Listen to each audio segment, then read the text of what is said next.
So it remains very much up in the air in Israel. Let's get the analysis. Yossi MEKELBERG joins us, Associate Fellow on the Middle East Programme at Chatham House. Yossi, good evening to you, and thanks for joining us once again here in France 24.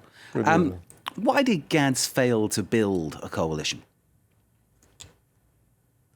Because it's difficult. It's a numbers game. And if you look at the numbers, he just doesn't have the numbers. And he couldn't have even a minority government. At one point or another, he thought that if Avigdor Lieberman, who became a central figure in the first election, the second election, in the failure of forming a government, in supporting a government that is supported from the outside by the joint Arab list.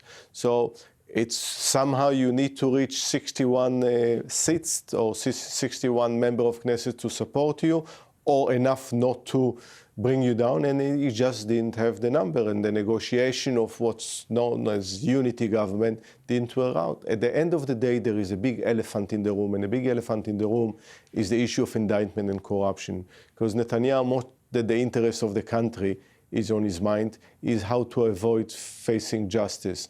And what happens right now, there is between the legal process and the political process, they are moving on two separate timelines. So I think the next stage is to see, yes, the next 21 days, but also when the Attorney General at last makes up his mind. Maybe there is no indictment, but if there is an indictment, to see how the country moves on. So at this point in time, is Netanyahu more susceptible, more vulnerable to that legal action? In one way, yes. In another way, not. Right now there is an interim government, nearly a year of interim government, which is the most dangerous, because interim government, you can't vote no confidence to them. They have all the power that the government can give you and power can give you, but they don't have accountability. And we saw some of the issues that happened in recent weeks. At the same time, the Attorney General needs to make his mind up.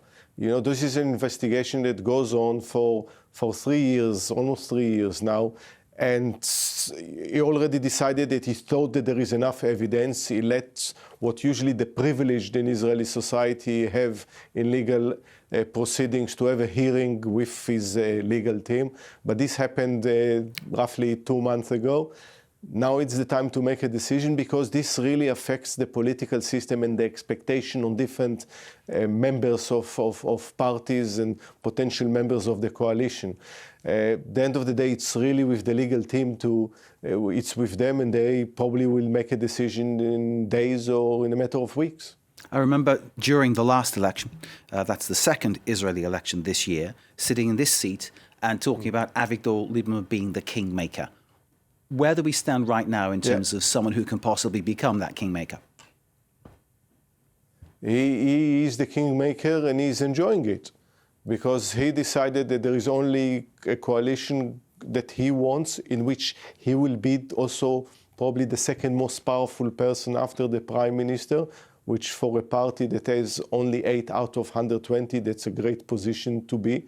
And he say, I don't want the right wing and the ultra-Orthodox in a party, and I don't want the Arab parties. You know, he's enjoying calling them names. And he said, I want a government that will put the Likud party in blue and white, and then here is my position there, and will give him plenty of power in this government. And because it's a number game, he can pull it out. If you look at the Likud with the right wing, they're 55. It's not enough to form a government. If the blue and white, they need the joint Arab list, either within government or supporting from the outside. And you know, in the trump card, the joker is Lieberman. So he will try to milk this position as much as he can. Yossi MEKELBERG of Chatham House and Regent University, thank you, sir, very much for sharing your analysis with us here on France 24. Always a pleasure to have you as our guest.